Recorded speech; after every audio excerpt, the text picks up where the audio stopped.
Assalamualaikum warahmatullahi wabarakatuh. Nama saya Rizka Nurcayani, NPM 2020 1450 1015. Saya perwakilan kelompok 2 ingin membawakan proyek yang berjudul menganalisis berbagai tindakan pengelolaan kelas. Berikut ada pengertiannya. Pengertian pengelolaan. Pengelolaan adalah proses yang memberikan pengawasan pada semua hal yang terlibat dalam pelaksanaan kebijakan dan pencapaian tujuan. Pengertian kelas. Kelas sebagai basis pengajaran di garis depan adalah tempat berlangsung interaksi antara guru dengan murid secara nyata.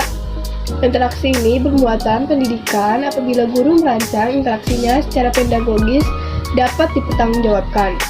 Adapun pengertian pengelolaan kelas. Pengelolaan kelas merupakan rangkaian tingkah laku kompleks yang dilakukan oleh guru untuk memelihara suasana kelas sehingga memungkinkan peserta didik belajar dengan efisien dan berkualitas. Suatu kondisi belajar yang optimal dapat tercapai apabila guru mampu mengatur peserta didik dan sarana pengajaran serta mengendalikannya dalam suasana belajar yang menyenangkan untuk mencapai tujuan pembelajaran. Adapun tujuan pengelolaan kelas. Tujuan pengelolaan kelas adalah penyediaan fasilitas bagi bermacam-macam kegiatan belajar siswa dalam lingkungan sosial, emosional, dan intelektual dalam kelas. Fasilitas yang demikian itu memungkinkan siswa belajar dan bekerja. Terciptanya suasana sosial yang memberikan kepuasan, suasana disiplin, perkembangan intelektual, emosional, dan sikap serta apresiasi pada siswa. Tujuan pengelolaan kelas menurut para ahli. Yang pertama, menurut Suharsimi Arikunto, tujuan pengelolaan kelas adalah agar peserta didik di kelas dapat bekerja dengan tertib sehingga tujuan pembelajaran dapat tercapai. Yang kedua, menurut Wijaya dan Rusyan, tujuan pengelolaan kelas antara lain: yang pertama, agar pengajaran dapat dilakukan secara maksimal sehingga tujuan pengajaran dapat dicapai secara efektif dan efisien. Yang kedua, untuk memberikan kemudahan dalam memantau kemajuan peserta didik dalam memahami pelajaran yang disampaikan oleh guru. Yang ketiga, untuk memberi kemudahan dalam mengangkat masalah-masalah penting untuk dibicarakan di kelas untuk perbaikan pengajaran di masa mendatang. Yang ketiga, menurut John Wisantro, pengelolaan kelas yang efektif bertujuan membantu peserta didik untuk menghabiskan lebih banyak waktu untuk belajar dan mengurangi waktu aktivitas yang tidak diorientasikan pada tujuan pembelajaran dan mencegah peserta didik mengalami emosional. Kelas yang dikelola dengan baik akan membuat problem akademik dan peserta didik sibuk dengan tugas yang menantang dan akan memberikan aktivitas di mana peserta didik menjadi terserap ke dalamnya, termotivasi belajar, memahami aturan dan regulasi yang harus dipahami. Prinsip-prinsip pengelolaan kelas. Yang pertama, hangat dan antusias. Guru yang hangat dan akrab dengan peserta didik selalu menunjukkan antusias yang tinggi pada aktivitasnya sehingga dapat mengelola kelas dengan baik. Yang kedua, tantangan. Penggunaan kata-kata, tindakan, cara kerja, atau bahan-bahan yang menantang akan meningkatkan gairah peserta didik untuk belajar sehingga mengurangi kemungkinan munculnya tingkah laku yang menyimpang. Yang ketiga, bervariasi. Penggunaan alat atau media atau alat bantu gaya mengajar guru, pola interaksi antara guru dan peserta didik akan mengurangi munculnya gangguan. Yang keempat, mengatasi persoalan. Tingkah laku guru untuk mengubah strategi mengajarnya sehingga dapat mencegah kemungkinan munculnya gangguan peserta didik serta menciptakan iklim belajar mengajar yang efektif. Yang kelima, penekanan pada hal-hal yang positif. Cara guru memelihara suasana yang positif yaitu memberikan aksentuasi terhadap tingkah laku peserta didik yang positif dan menghindari ocehan, celahan, atau tingkah laku yang kurang ajar. Yang keenam, penanam disiplin diri. Guru sebaiknya selalu mendorong peserta didik untuk dapat melaksanakan disiplin diri sendiri. Permasalahan dalam pengelolaan kelas. Yang pertama, masalah individu. Pengelolaan masalah individual didasarkan atas anggapan dasar bahwa tingkah laku manusia itu mengarahkan pada pencapaian suatu tujuan. Setiap individu memiliki kebutuhan dasar untuk memiliki dan untuk merasa dirinya berguna. Jika seorang individu gagal mengembangkan rasa memiliki dan rasa dirinya berharga, maka dia akan bertingkah laku menyimpang. Penyimpangan tingkah laku. Yang pertama, tingkah laku menarik perhatian orang lain. Yang kedua, mencari kekuasaan. Yang ketiga, menuntut balas. Yang keempat, memperlihatkan ketidakmampuan. Ada 4 teknik sederhana untuk mengenali adanya masalah-masalah individu. Yang pertama, jika guru merasa terganggu atau bosan dengan tingkah laku seorang siswa. Yang kedua, jika guru merasa terancam. Yang ketiga, jika guru merasa amat tersakiti. Yang keempat, jika guru merasa tidak mampu menolong lagi. Nama saya Akbar Pradana Saputra. Saya ingin melanjutkan tentang masalah kelompok. Terdapat 5 masalah dalam kelompok. Yang pertama, masalah pengarahan.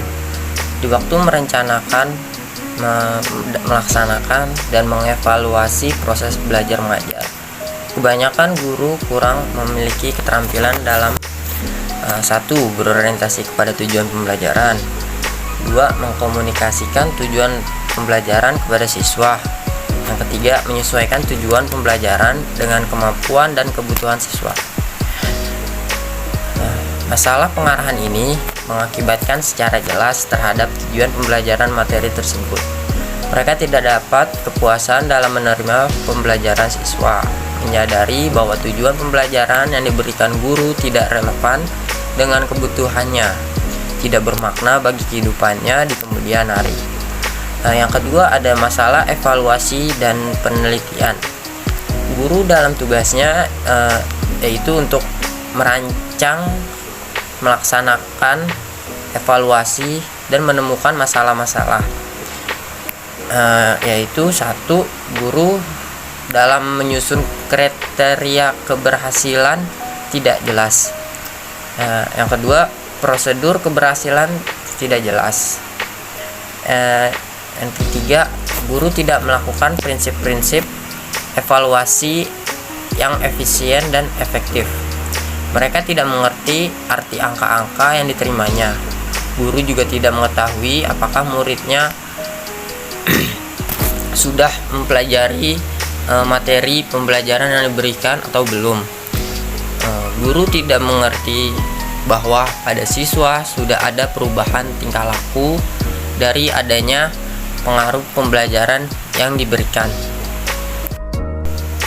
Yang ketiga, ada masalah isi dan urutan pembelajaran. Dalam membuat perencanaan pengajar yang kemudian akan dilaksanakan dan dievaluasi oleh guru, dalam menyusun ini, isi dan urutan bahan pembelajaran menemukan masalah sebagai berikut. 1. Guru kurang menguasai materi. 2. Materi yang disajikan guru tidak relevan dengan tujuan. 3. Materi yang diberikan sangat luas. 4. Guru kurang mampu dalam menyesuaikan penyajian bahan dengan waktu yang tersedia. Guru kurang terampil dalam mengorganisasikan materi pembelajaran. Guru kurang mampu mengembangkan materi pembelajaran yang diberikannya. Yang terakhir, guru kurang mempertimbangkan urutan tingkat kesukaran dari materi pembelajaran yang diberikan. Yang keempat, dalam masalah kelompok, yaitu masalah metode dan sistem penyajian bahan pembelajaran. Agar guru dapat menyajikan bahan pembelajaran dengan menarik dan berhasil, maka perlu menguasai beberapa teknik sistem penyajian. Namun dengan demikian, dalam pengamatan pelaksanaan pengajaran para guru, terdapat masalah-masalah sebagai berikut. Guru kurang menguasai beberapa sistem penyajian untuk memberikan materi yang menarik dan efektif. Yang kedua, pemilihan metode kurang relevan dan dengan tujuan pembelajaran dan materi pembelajaran. Yang ketiga, kurang terampil dalam menggunakan metode, sangat terikat pada satu metode saja. Yang kelima, guru tidak memberikan umpan balik pada tugas yang dikerjakan atau diberikan oleh siswa. Yang kelima adalah ada masalah hambatan-hambatan dalam pelaksanaan pengajaran. Guru kadang-kadang menemui banyak hambatan. Di antaranya banyak guru kurang menggunakan perpustakaan sebagai sumber belajar atau tidak terdapat perpustakaan di sekolahnya. Guru kurang mempertimbangkan latar belakang siswa yang tidak sama. Guru kurang mengerti tentang kemampuan dasar siswa yang kurangnya buku-buku bacaan ilmiah dan keadaan sarana yang kurang. Dengan banyaknya hambatan-hambatan tersebut akan mengakibatkan pengajaran menjadi kurang lancar dan guru mengalami kesulitan dalam meningkatkan proses belajar mengajar yang agar hasilnya efektif dan efisien. Begitu juga siswa sendiri kurang bersemangat untuk mendalami setiap bagian pengetahuan yang diperolehnya di bangku sekolah. Saya Alda Andiari Kusuma akan melanjutkan pembahasan selanjutnya, yaitu mengenai contoh tindakan dalam pengelolaan kelas. Yang pertama itu ada tindakan kuratif dalam pengelolaan kelas, yang merupakan tindakan terhadap perilaku yang menyimpang yang sudah dilakukan oleh peserta didik agar penyimpangan tersebut tidak berlarut-larut. Contohnya seorang guru yang menegur siswanya karena menyontek. Lalu yang kedua itu ada tindakan preventif dalam pengelolaan kelas, yang merupakan suatu usaha yang berhubungan dengan penciptaan dan pemeliharaan kondisi belajar yang optimal dengan tujuan untuk mencegah timbulnya perilaku yang mengganggu kegiatan belajar. Contohnya yaitu nasihat guru terhadap siswanya. Selanjutnya di sini saya akan membahas mengenai solusi untuk memecahkan masalah dalam pengelolaan kelas. Yang pertama itu ada behavior modification approach. Asumsi yang mendasari penggunaan pendekatan ini adalah bahwa perilaku baik dan buruk individu merupakan hasil belajar. Upaya memodifikasi perilaku dalam mengelola kelas dilakukan melalui pemberian positive reinforcement, yaitu untuk membina perilaku positif, dan negative reinforcement, yaitu untuk mengurangi perilaku negatif. Lalu yang kedua ada socio-emotional climate approach. Asumsi yang mendasari penggunaan pendekatan ini adalah bahwa proses belajar mengajar yang baik didasari oleh adanya hubungan interpersonal yang baik antara peserta didik guru atau peserta didik dan guru yang menduduki posisi penting bagi terbentuknya iklim sosio-emosional yang baik. Ketiga itu ada group process approach. Asumsi yang mendasari pendekatan ini adalah bahwa pengalaman belajar berlangsung dalam konteks kelompok sosial dan tugas guru, yaitu membina dan memelihara kelompok yang produktif dan kohesif. Ada dua para ahli yang mengemukakan prinsip-prinsip dalam penerapan pendekatan group proses, yaitu ada Richard Asmak dan Patricia Asmak. Prinsip tersebut yaitu yang pertama itu ada mutual expectation, yang kedua ada leadership, yang ketiga ada attraction atau pola persahabatan, yang keempat ada communication, dan yang terakhir ada cohesiveness. Keempat itu ada pendekatan otoriter. Pandangan yang otoriter dalam pengelolaan kelas merupakan seperangkat kegiatan untuk menciptakan dan mempertahankan ketertiban suasana kelas. Yang pertama itu ada perintah dan larangan. Yang kedua, penekanan dan juga pengelolaan. Yang ketiga, penghukuman dan pengancaman. Lalu yang terakhir, pendekatan perintah dan larangan. Kelima itu ada pendekatan permisif. Pendekatan permisif dalam pengelolaan kelas merupakan seperangkat kegiatan pengajar yang memaksimalkan kebebasan peserta didik untuk melakukan sesuatu. Sehingga bila kebebasan ini dihalangi dapat menghambat perkembangan peserta didik. menyerahkan segala inisiatif dan tindakan pada diri peserta didik. Itu ada pendekatan membiarkan dan memberikan kebebasan, di mana pengajar memandang peserta didik telah mampu melakukan sesuatu dengan prosedur yang benar. Nama saya Jihan Piastuti dengan NPM 2020-145-009 akan menjelaskan tentang keterampilan mengelola kelas. Keterampilan yang berhubungan dengan kompetensi guru dalam mengambil inisiatif dan pengendalian pelajaran, serta aktivitas-aktivitas yang berkaitan dengan keterampilan mengelola kelas, menurut Jamarah tahun 2006 antara lain, yang pertama itu ada sikap tangkap, yang kedua membagi perhatian, yang ketiga itu ada memusatkan perhatian kelompok. Sementara itu, keterampilan yang berkaitan dengan upaya guru menciptakan dan memelihara iklim pembelajaran yang optimal dapat dilakukan dengan cara yang pertama itu menunjukkan sikap tanggung jawab memandang peserta didik secara seksama. Lalu yang kedua itu mendekati dan memberikan pernyataan. Yang ketiga itu reaktif terhadap gangguan di kelas. Yang keempat itu membagi perhatian secara visual. Lalu memusatkan perhatian kelompok dengan cara menyiapkan peserta didik mengikuti pembelajaran. Lalu ada memberikan petunjuk yang jelas. Lalu memberi teguran secara bijaksana, lalu yang terakhir memberikan penguatan ketika diperlukan.